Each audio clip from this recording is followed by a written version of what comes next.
Hello guys, how are you? I'm Hardeep Singh. Welcome back to your own YouTube channel. IELTS updates and recent exams. For more updates related to recent IELTS exam writing test topics, listening, reading, practice test, and speaking, you got guesswork. Please, guys, participate in everyday listening and reading practice test to achieve your desired band score in your actual IELTS exam. Please hit the like and subscribe button. Press the bell icon for the upcoming notifications. Don't forget like, subscribe and share my YouTube channel and my Facebook page, IELTS updates and recent exams. Part 1. You will hear a woman making a hotel reservation over the phone.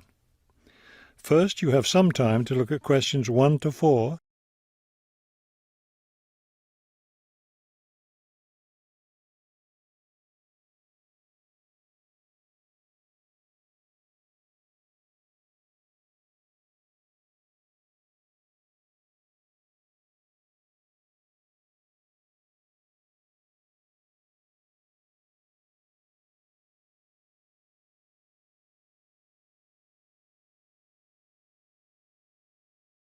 Good afternoon, Grandview Hotel. Yes, hello. I'm planning to spend a few days in your city next week, and I'd like to, make a reservation. Of course. When did you want to stay here? Next week, Wednesday night and Thursday night. So that's February 13th and 14th. Yes, that's right. And how many guests will there be? Just me. So, do you have a room available? Yes, we do. I'll just need to take some of your information. May I have your name, please? Oh, right, yes. It's Roxanne Wilson. Wilson. Thank you, Miss Wilson. And may I have your credit card number? It's 233-618-9872. 9872. Got it. All right, Miss Wilson. I have your reservation confirmed. Can I help you with anything else? Before you hear the rest of the conversation, you have some time to look at questions 5 to 10.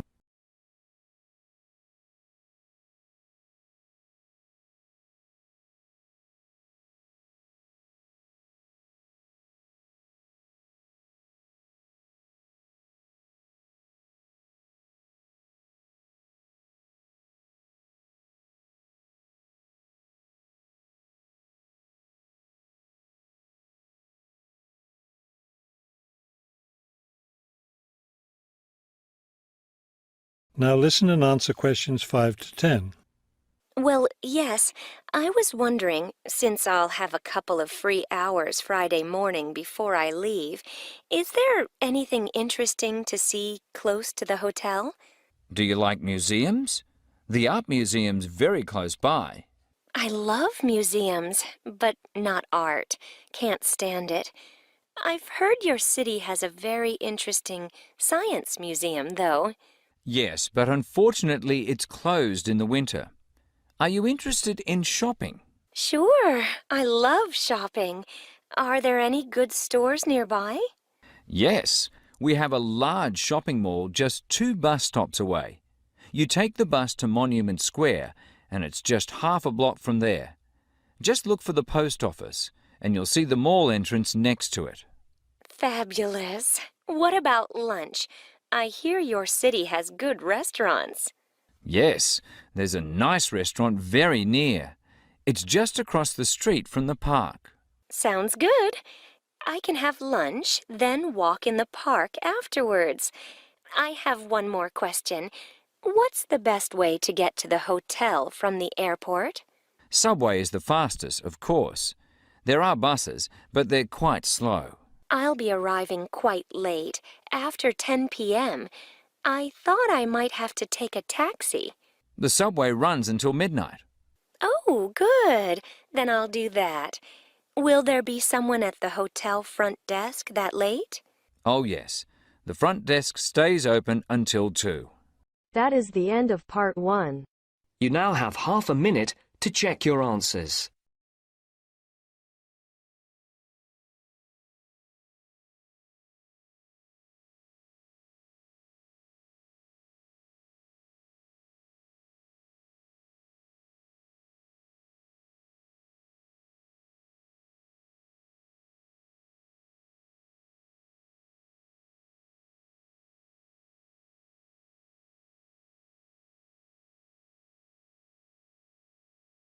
Now turns to Part 2. You will hear a tour leader giving information about a bus tour. First, you have some time to look at questions 11 to 15.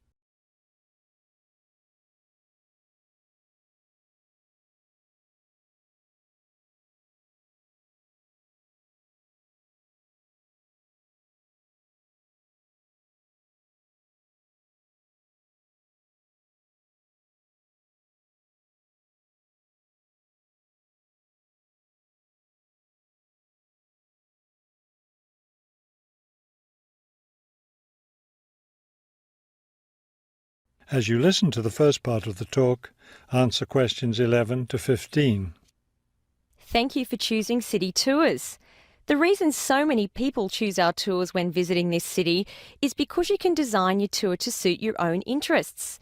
Your all-day pass entitles you to board our bus at any stop and stay as long as you like at each place. The all-day bus pass costs $18 for adults. Children between the ages of 5 and 12 pay half the adult fare, and children under 5 ride for free. Our buses run every hour on the half hour, starting at 8:30 a.m. Our most popular tour is the Centre City Tour, which goes to all the major attractions in the centre of the city. From the starting point here at the tour bus office, the bus goes to the first stop, Hill Park. As you may guess, this park is located at the top of a small hill. The next stop is the fishing docks. Following that, the bus goes on to the third stop, Bay Bridge, located at the foot of the bridge which crosses the bay. The fourth stop is in the shopping district. Then the fifth and last stop is at Green Street. Before you hear the rest of the talk, you have some time to look at questions 16 to 20.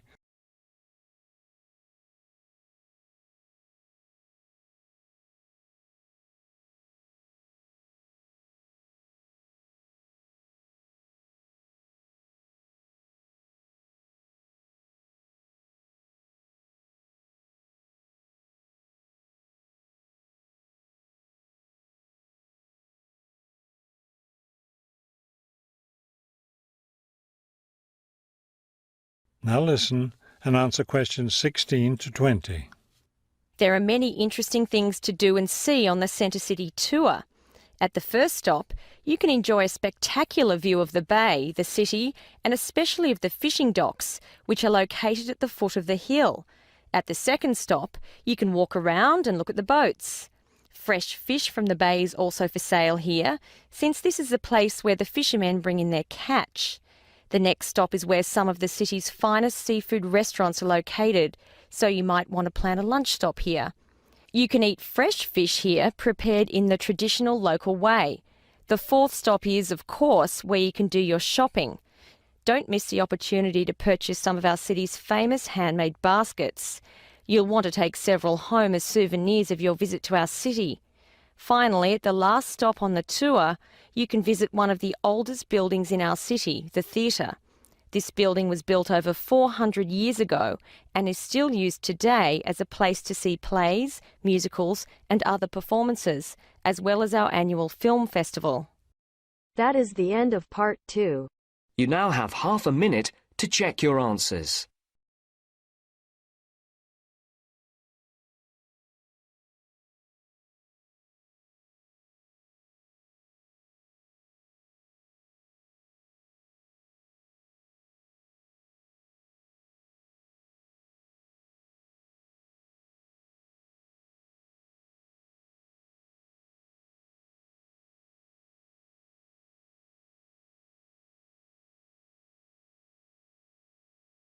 Now turns to Part 3. You will hear a conversation between two students planning a research project. First, you have some time to look at questions 21 to 23.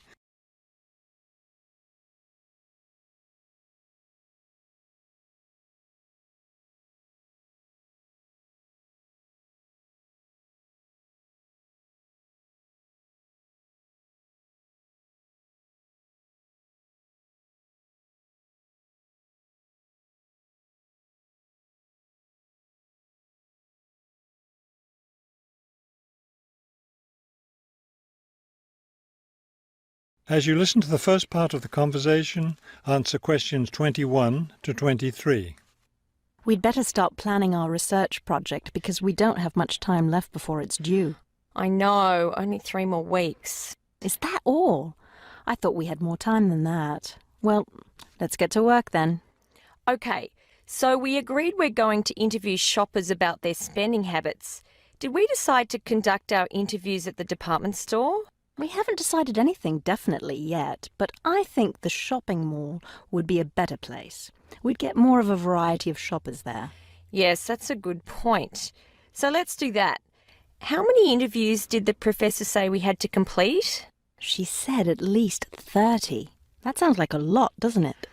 Yes, but if we divide it up between the 2 of us, that's just 15 each. That's not so bad. Before you hear the rest of the conversation, you have some time to look at questions 24 to 30.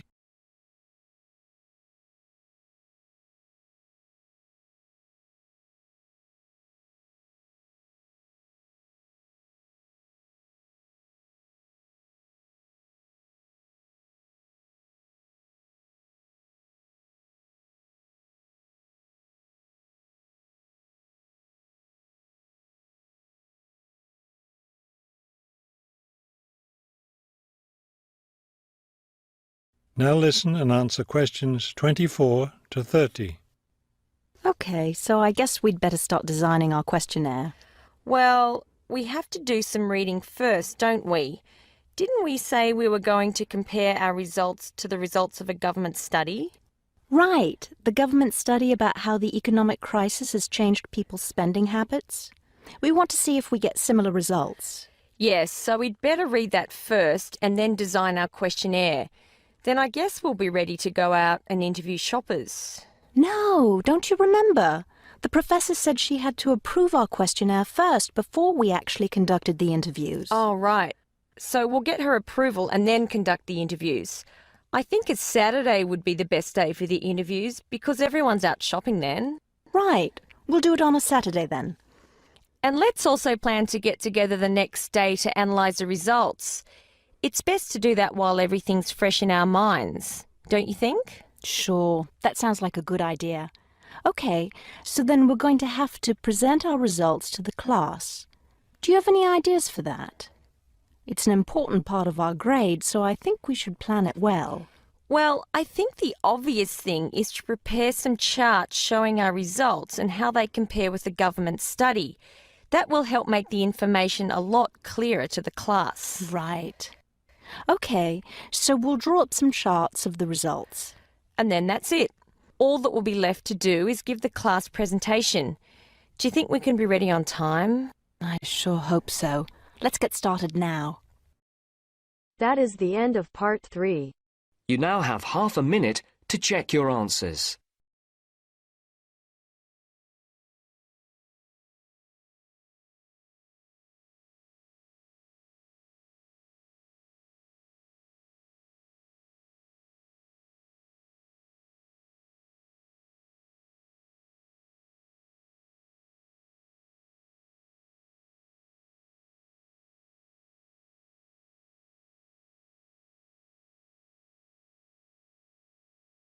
Now turns to part 4.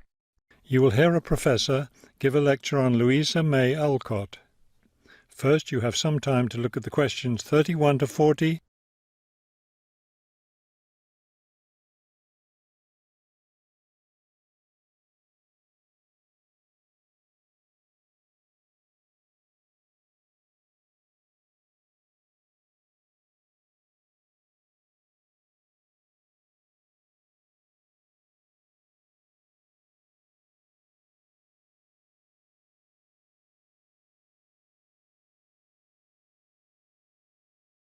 Now listen carefully and complete the timeline in questions 31 to 40. Good afternoon. Today I'd like to continue our discussion of the lives of prominent American writers by talking about Louisa May Alcott, one of the best-known 19th century writers. Alcott is known for her moralistic girls' novels, but she was a much more serious individual than those novels might lead one to believe. She was born in 1832, the daughter of Bronson Alcott, who was one of the founders of the Transcendentalist movement. Bronson Alcott was a philosopher, but not a provider, and the family lived close to poverty. From an early age, Louisa was determined to find a way to improve her family's economic situation. As a teenager, she worked to support her family by taking on a variety of low-paying jobs, including teacher, seamstress, and household servant. Alcott also started writing when she was young. She wrote her first novel when she was just 17 years old, although it wasn't published until many years after her death. It was called The Inheritance. In 1861, the Civil War broke out. Alcott worked as a volunteer, sewing uniforms and bandages for soldiers. The following year, she enlisted as an Army nurse. She spent the war years in Washington, nursing wounded soldiers at a military hospital. While working at the hospital, she wrote many letters to her family at home in Massachusetts. After the war, she turned the letters into a book, which was published under the title Hospital Sketches. She also wrote numerous romantic stories, which she sold to magazines. Around this same time, she was offered the opportunity to travel to Europe as the companion to an invalid. When she returned home from Europe in 1866, she found her family still in financial difficulty and in need of money, so she went back to writing. Her big break came in 1868, with the publication of her first novel for girls, Little Women. The novel achieved instant success, and the public wanted more. From then on, Alcott supported herself and her family by writing novels for girls. It wasn't the writing she had dreamed of doing, but it earned her a good income. Alcott took care of her family for the rest of her life. In 1878, her youngest sister May got married. A year later, May died after giving birth to a daughter. Louisa Alcott raised her sister's orphaned child. In 1882, Bronson Alcott suffered a stroke. Soon after that, Louisa Alcott set up a house for him, her niece, her sister Anna, and Anna's 2 sons in Boston. Her mother was no longer living by this time. Alcott was still writing novels for girls, including 2 sequels to Little Women, Little Men and Joe's Boys. The latter was published in 1886. Louisa Alcott had suffered poor health ever since she contracted typhoid fever while working as a war nurse. She died in March of 1888, at the age of 55. She was buried in Concord, Massachusetts. That is the end of part 4. You now have half a minute to check your answers. So guys, don't forget like, subscribe and share my YouTube channel and my Facebook page, IELTS updates and recent exams. For more updates related to recent IELTS exam writing test topics, listening, reading, practice test and speaking, you got guesswork. Please guys, participate in everyday new IELTS listening and reading practice tests to achieve your desired band score in your actual IELTS exam. For more IELTS material, visit my official website www.ieltsupdatesandrecentexams.com. The link is given below in the description. If you need PDF files of latest IELTS material, then please join my Telegram channel. So guys, please write your score below the comment section. Again, thanks for listening. God bless you all guys. Stay tuned, stay safe.